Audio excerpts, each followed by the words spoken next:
messieurs, bonsoir. Merci d'avoir choisi RTI1 à la une de ce 20h. Au lendemain de la nuit du destin, le vice-président Thiemoko Melet-Kone s'est envolé pour Paris, en France. Il va prendre part au nom du président Alassane Ouattara au sommet sur la nutrition. La rencontre a pour objectif de faire le bilan des engagements pris à Tokyo en 2021 et inviter surtout les acteurs à plus de financement pour stopper la malnutrition. La veille déjà, les fidèles musulmans ont prié toute la nuit. C'est la nuit du destin. Elle a été célébrée sur toute l'étendue du territoire ivoirien. À Abidjan, ce moment d'adoration a eu lieu à la grande mosquée de la Riviera Golf à Cocody, en présence du vice-président Thiemoko Melet-Kone. L'appel à la paix et à l'unité a été lancé. Quel est l'état des lieux, des effectifs actuels dans les différentes administrations publiques? Quels sont les besoins en recrutement, en compétences? Autant de questions qui préoccupent le ministère de la fonction publique. La ministre d'État Anne-Désirée Oloto veut un service efficace partout en Côte d'Ivoire. Au Soudan du Sud, le premier vice-président Riek Machar a été arrêté avec son épouse par les forces du président Salva Kiir. On s'interroge donc sur l'avenir de l'accord de paix conclu en 2018 entre les deux camps. L'ONU appelle à la retenue. Pour l'heure, la situation est calme dans la capitale, Juba. Bienvenue sur RTI1. La Côte d'Ivoire, modèle dans l'action pour le renforcement de la nutrition, partagera son expérience en France. Le vice-président Thiemoko Melet-Kone s'est donc envolé pour Paris. Aujourd'hui même, il va prendre part au nom du président Alassane Ouattara au sommet sur la nutrition. Des engagements seront pris pour stopper la malnutrition dans le monde. Alexis Ouedraogo. Cette 4e édition du sommet est l'occasion pour la Côte d'Ivoire de partager son expérience en tant que pays modèle dans l'action pour le renforcement de la nutrition. Autre disposition, elle permet de mobiliser des ressources pour la mise en œuvre du plan national multisectoriel de nutrition 2024-2027 et de tisser des partenariats autour du Centre d'excellence régional contre la faim et la malnutrition. La nutrition constitue un défi majeur, voire une menace sanitaire mondiale, qui affecte directement notre bien le plus précieux, à savoir le capital humain. Aujourd'hui, aucun pays n'échappe à ce fléau insidieux qui prend des formes diverses. Il est plus que jamais urgent d'agir collectivement et avec détermination pour renforcer davantage ces actions. Il a été institué un prix d'excellence Côte d'Ivoire Serre-Femmes afin de récompenser et valoriser les acteurs engagés dans la lutte contre la nutrition. Les modalités de ce prix viennent d'être présentées et adoptées par les chefs d'État et de gouvernement africains lors du 38e sommet de l'Union africaine en février dernier à Addis Abeba. L'enjeu est désormais d'accélérer la mise en œuvre de cet engagement pour obtenir un impact tangible et durable sur la vie quotidienne de nos populations. En marge de cette rencontre, le vice-président de la République aura des entretiens avec des chefs de délégation et plusieurs hautes personnalités de la communauté internationale de la nutrition. Et avant son départ pour la France, le vice-président Thiemoko Melet-Kone a prié aux côtés des autres musulmans à la grande mosquée de la Riviera Golf à Cocody. Et c'était la nuit du destin.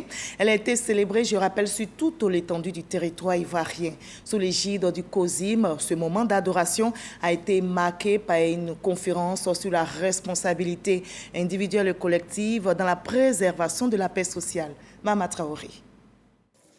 Au nom du chef de l'État, le vice-président Thiemoko Melet-Kone se joint aux musulmans de la grande mosquée de la Riviera Golf en quête de la nuit du destin. Le défi pour chaque croyant à la veille de ce 27e jour du Ramadan est d'obtenir cette seule nuit, laquelle est meilleure à 1000 mois d'adoration cumulés en termes de mérite et de grâce divine. Au nombre des prières à formuler à cette occasion, la tenue d'un scrutin présidentiel apaisé cette année au mois d'octobre prochain, un contexte électoral que choisit d'évoquer le COSIM, Conseil supérieur des imams des mosquées et des affaires islamiques, à travers le thème « La responsabilité individuelle et collective dans la préservation de la sécurité et de la paix sociale » à la lumière des enseignements du Saint-Coran. En développant ce thème, Imam Vamara Soro de la Grande Mosquée de la Riviera 3 indique aux musulmans et aux non-musulmans la ligne de conduite à suivre. Les enseignements du noble Coran appellent à la nécessité de promouvoir et de préserver la sécurité et la paix et de s'investir corps et âme dans ce combat. D'abord, quels sont les éléments de la responsabilité individuelle? Faire preuve de retenue, de maîtrise de soi dans ses faits et gestes, tout comme dans ses propos écrits et au cours des débats, conférences, prêches ou même les causeries sur les réseaux sociaux. La responsabilité individuelle interdit d'inciter à la haine et à la violence. Le messager sallallahu alayhi wa sallam nous dit: le musulman est celui dont les gens sont épargnés des méfaits de la langue et de la main. Et encore il dit: n'est pas musulman celui dont le voisin n'est pas en sécurité. N'est pas musulman dont le voisin est inquiet. Dans le même temps, le président du COSIM en appelle à la responsabilité de tous. Chers concitoyens, chers compatriotes, préservons la paix, car elle est le socle de tout développement. Favorisons la cohésion sociale, car un peuple uni est toujours plus fort. Écartons-nous des discours de haine et de division, car ils ne mêlent qu'à la discorde et à l'échec. Encourageons le respect des différences et cultivons l'esprit de fraternité et de vivre ensemble. La Côte d'Ivoire est une nation bénie de Dieu, un modèle de diversité religieuse et culturelle. Nous avons le devoir de tout mettre en œuvre pour que nos différences soient une richesse et non un facteur de division, qu'Allah nous y aide, Inch'Allah. Portant la parole au nom du chef de l'État, le ministre de l'Intérieur et de la Sécurité se dit rassuré par cet engagement des leaders religieux musulmans. En tant que descendants d'Abraham, il nous est rappelé que nous partageons une même aspiration à la paix et à la fraternité. Aussi, son Excellence, Monsieur le Président de la République, voudrait-il se réjouir de la grande intelligence dont ont toujours fait montre nos guides religieux, en s'engageant sans réserve aucune dans un fructueux et fécond dialogue interreligieux qui, au dire de tous, est l'un des piliers du respect mutuel et du climat de tolérance, du climat de paix et de solidarité en Côte d'Ivoire. Aussi appelée nuit du décret, ce moment est considéré comme la meilleure nuit de l'année du calendrier lunaire musulman. L'observer avec foi et en toute dévotion dans la pratique religieuse offre comme récompense aux croyants la garantie de voir ses péchés pardonnés. Voilà, et comme Mahama Traoré l'a dit, c'est un moment clé du mois de Ramadan, la nuit du destin. Une nuit de prière, d'invocation intense, considérée comme meilleure que 1000 mois d'adoration. À Abobo, les fidèles musulmans, vous allez le voir, ont prié et veillé. La maire de la cité, Kandia Camara, et plusieurs autorités religieuses et politiques ont communié avec tous les fidèles. Nous, Sangaré, Issa Dambélé. La ferveur était au rendez-vous pour Laylatul Qadr, cette nuit où les prières et les invocations s'élèvent avec une intensité particulière. La nuit du destin est une nuit décrite dans le Saint-Coran comme meilleure que 1000 mois d'adoration. Ça fait 83 ans, 4 mois. Donc voilà pourquoi cette nuit-là, nous devons la célébrer avec beaucoup d'émotion, pour qu'Allah puisse se pardonner à notre péché. À Abobo, le maire Kandia Camara, accompagné d'une délégation, a visité plusieurs mosquées, de derrière Aïssagbe à Ndotré, en passant par le rond-point de la gendarmerie. Nous avons apprécié le thème de cette année, responsabilité collective et individuelle pour la préservation de la sécurité et de la paix en Côte d'Ivoire. Et nous sommes heureux de voir que ce thème a été développé partout où nous sommes passés. Donc ça veut dire que des conseils ont été donnés aux populations afin que chaque citoyen, chaque personne vivante à Abobo comme en Côte d'Ivoire, doit œuvrer chaque jour à la préservation de la paix, de la cohésion, du vivre ensemble. Même message à la mosquée Al-Mami Tungara, située à la gare internationale d'Abobo. Le prédicateur a rappelé aux fidèles l'importance du pardon, de la tolérance et de la cohésion sociale.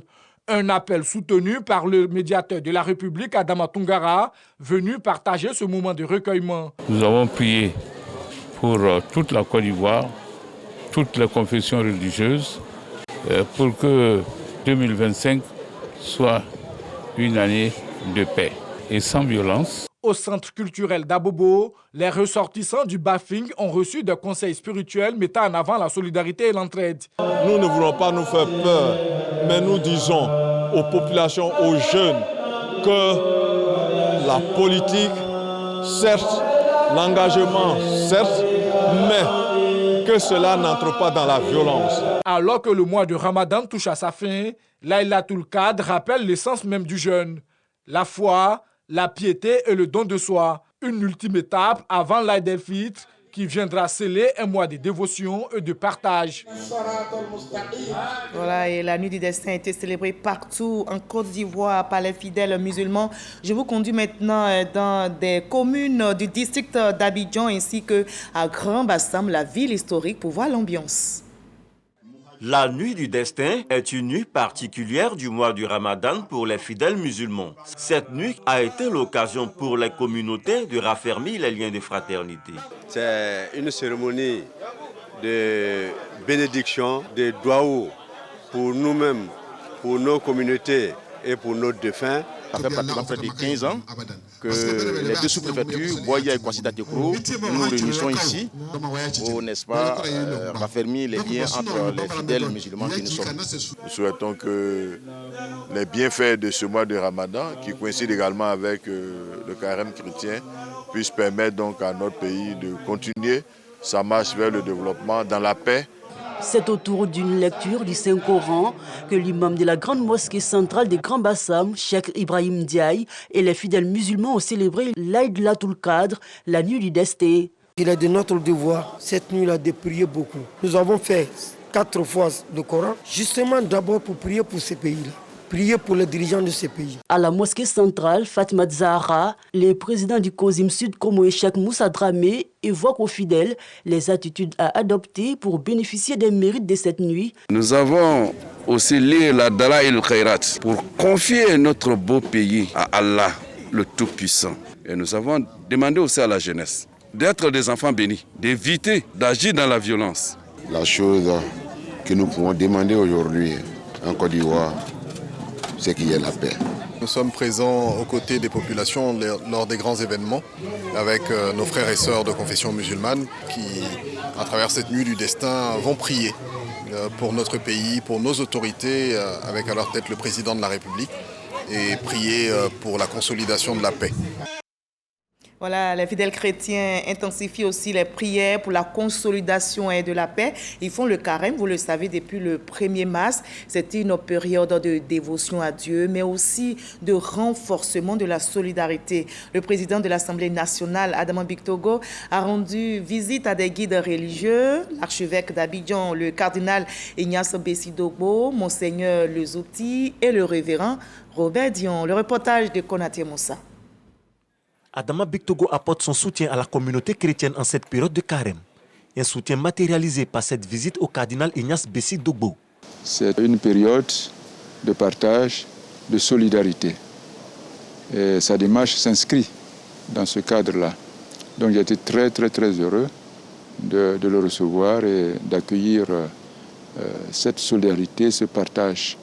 Après le cardinal, le président de l'Assemblée nationale s'est rendu au siège de la conférence épiscopale. Il a noté le caractère du croyant qui vient non pas de façon ostentatoire, mais pour exprimer le désir de son cœur, son élan de générosité personnelle. Et c'est cette dimension-là que nous apprécions. À Yopougon, c'est en sa qualité de maire de la commune que Adama Bictogo est reçu par Monseigneur Jean-Salomon Lezouti.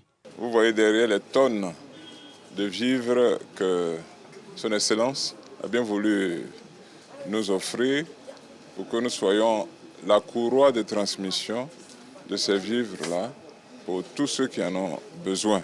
Le geste est le même chez le révérend Robert Dion à l'église baptiste œuvre et mission. Nous sommes en un temps de pénitence et il a pensé à nos communautés et il a envoyé tous ses dons, ses vivres. C'est une marque de compassion, une marque d'amour, d'affection. En partenariat avec l'ONG Kata Charity, la mairie de Yopougon offre 600 kits alimentaires aux populations. Les bénéficiaires sont majoritairement les impactés du déguerpissement du quartier Jesco. Voilà, et en cette période de pénitence, de jeunes chrétiens et musulmans renforcent le dialogue interreligieux. Le ministère de la Femme, de la Famille et de l'Enfant vient justement d'initier une rencontre pour la cohésion entre communautés religieuses. Serge Coléa. Jeunes musulmans et carême chrétiens observés dans le même mois, une grâce selon les guides religieux. C'est une belle coïncidence. Le hasard ne vient pas de Dieu. Ça prouve déjà, ça témoigne déjà de tous nos liens de convivialité, nos liens de fraternité pour cette Côte d'Ivoire. Nous comprenons par là que la diversité des religions est une volonté de Dieu. Mais cette diversité ne veut pas dire une division. C'est plutôt une richesse. Cette rencontre écuménique à sa 4e édition est une initiative du ministère de la Femme, de la Famille et de l'Enfant.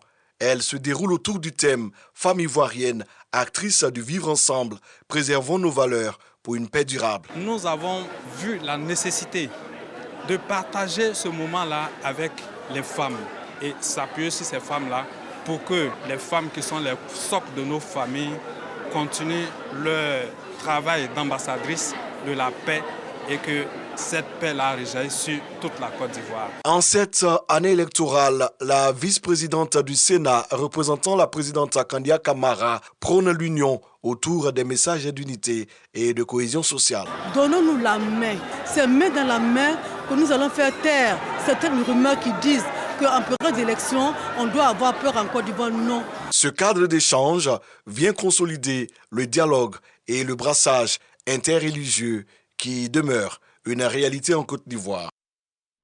Voilà, les prières montent, la paix se renforce et la Côte d'Ivoire paisible était représentée à la rencontre régionale Afrique et Moyen-Orient du partenariat pour un gouvernement ouvert au Kenya. Le président de la Haute Autorité pour la bonne gouvernance, Epiphane Zorobalo, a pris part au panel sur la lutte contre la corruption, la gouvernance numérique, l'accès à la justice. Carmel Dia.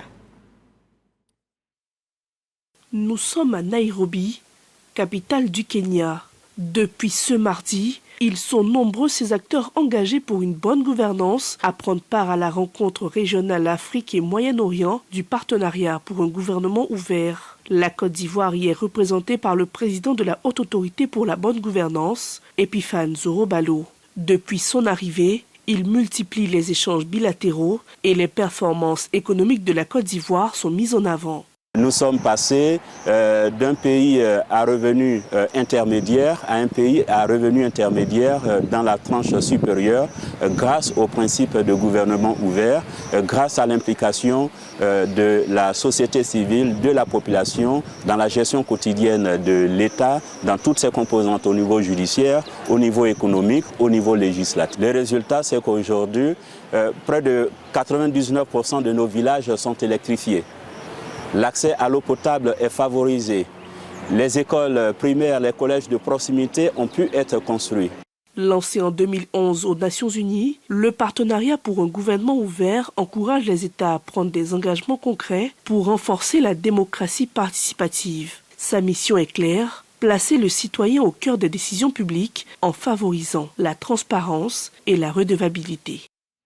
Et plus loin, à New York, aux États-Unis, la ministre de la Femme, de la Famille et de l'Enfant, Nasseneba Touré, a engagé des discussions cruciales sur l'éducation numérique et la solidarité sociale. C'était lors de la 69e session de la Commission de la condition de la femme aux Nations Unies. Ami Sissoko, envoyé spécial aux États-Unis.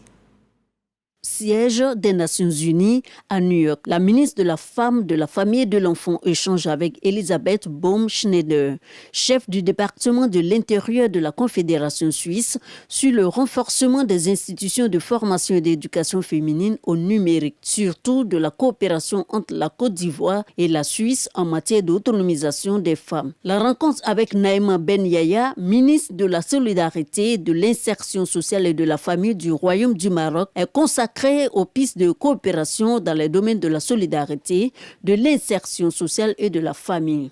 Au siège du Fonds des Nations Unies pour la population FNUAP, avec Jenny Keita, directrice exécutive adjointe chargée des programmes, il était question de l'engagement continu du FNUAP envers la Côte d'Ivoire dans le domaine de la santé reproductive, maternelle et de la lutte contre les fistules obstétricales. Enfin, à la mission permanente de Côte d'Ivoire à Manhattan, Nassiniba Touré discute avec Christine Stingling, directrice exécutive adjointe de l'ONU-SIDA, des alternatives de soutien aux malades. Ceci dans un contexte de suspension de l'aide américaine. Des assurances sont données quant à la continuité de l'aide américaine.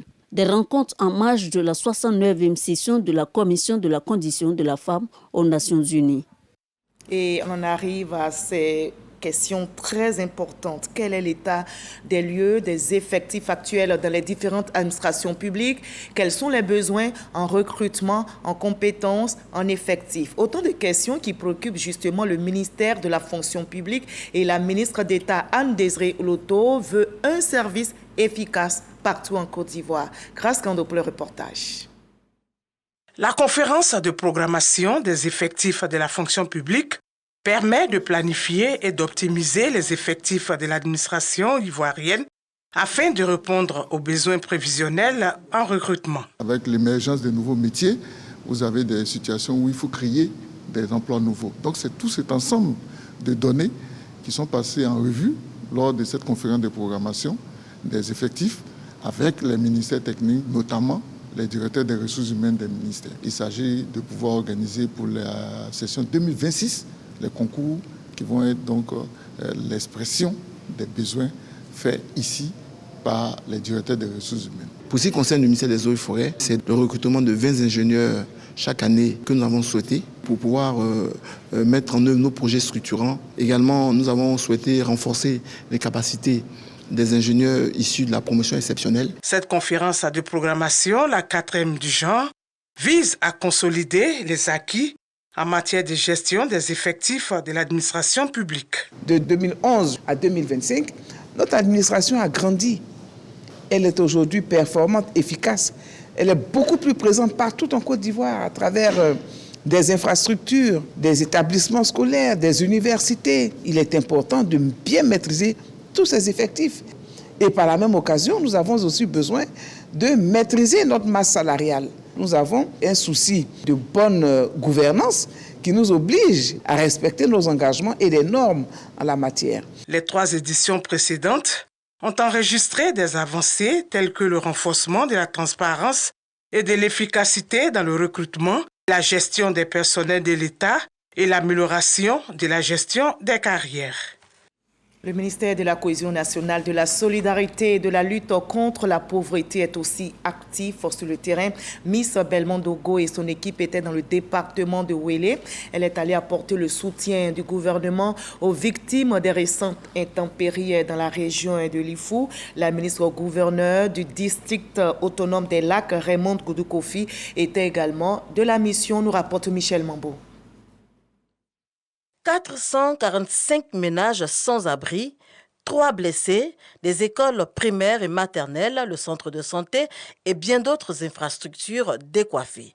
Triste bilan après les fortes pluies, accompagnées de vents violents qui se sont abattus sur les villages de Ouélé, Pricro, Kwakusekro, Ebini, Kwadiokro et Egoukro dans la région de Lifou. C'est pour apporter le soutien du gouvernement aux populations sinistrées que la ministre de la Cohésion nationale, de la solidarité et de la lutte contre la pauvreté est sur place. Nous devons être prudents face au changement climatique.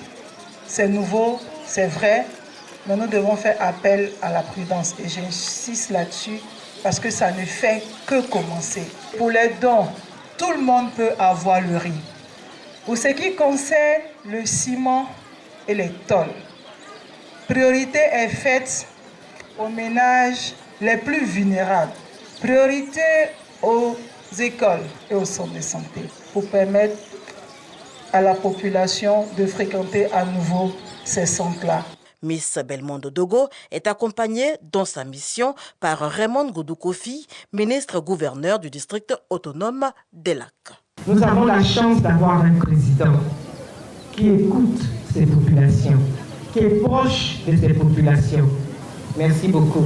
C'est ça aussi, vivre ensemble.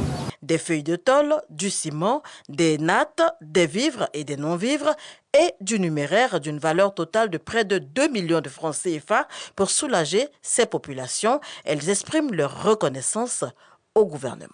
Merci pour cet acte hautement républicain. Ça donne de l'espoir, ça permet d'avoir un peu de sourire, ça permet de recroire encore à la vie après tout ce qui s'est passé. Aucune perte en vie humaine. Voilà, sur le terrain politique, le RHDP renforce sa présence à Cocody et l'un des cadres du parti, Éric Taba, a offert un site pour des rencontres et échanges avec les militants. On en sait plus avec Astou Touré et Michel Kwame. La coordination régionale du Rassemblement des oufouettistes pour la démocratie et la paix, RHDP Cocody, inaugurée en présence des premiers responsables du parti, les membres de la coordination, les militants et les sympathisants. Bâtiment offert par Éric Taba, coordonnateur principal du RHDP à Cocody, pour réunir et unir les fils et filles de la commune. C'est dans cette continuité que nous, pour être efficaces au niveau de la coordination régionale, nous sommes rassemblés.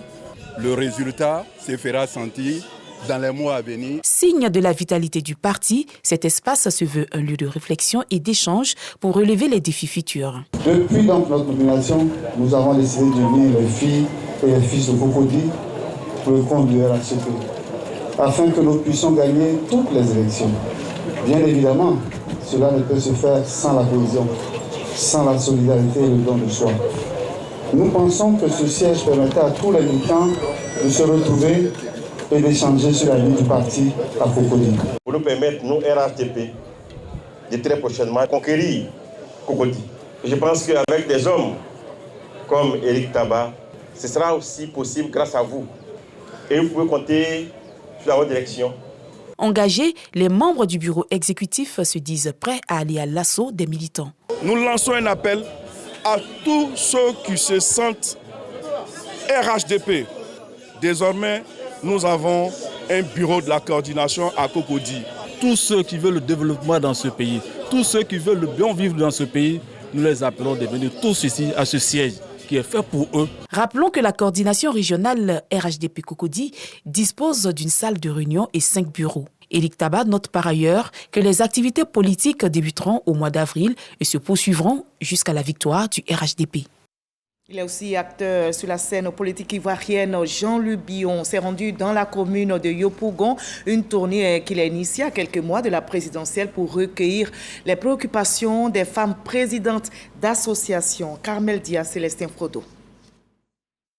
Yopougon, quartier Jesco. À 7 mois de la présidentielle, l'équipe de Jean-Louis Billon travaille à recueillir les préoccupations des populations. Recevoir un tel homme ici aujourd'hui nous ravit le cœur. Nous sommes à l'entrée d'Abidjan et aussi à la sortie d'Abidjan par l'autoroute du Nord. Et nous avons beaucoup de perspectives, beaucoup de visions. Nous sommes une jeunesse engagée qui voulons faire développer le pays et sans oublier notre quartier Jesco où nous sommes aujourd'hui. Cap est mis sur le nouveau quartier. La tournée de Jean-Louis Billon le conduit dans cette salle de collège en présence des femmes présidentes d'associations. Les préoccupations en général sont les mêmes. D'abord pour les jeunes, la première des préoccupations c'est l'emploi.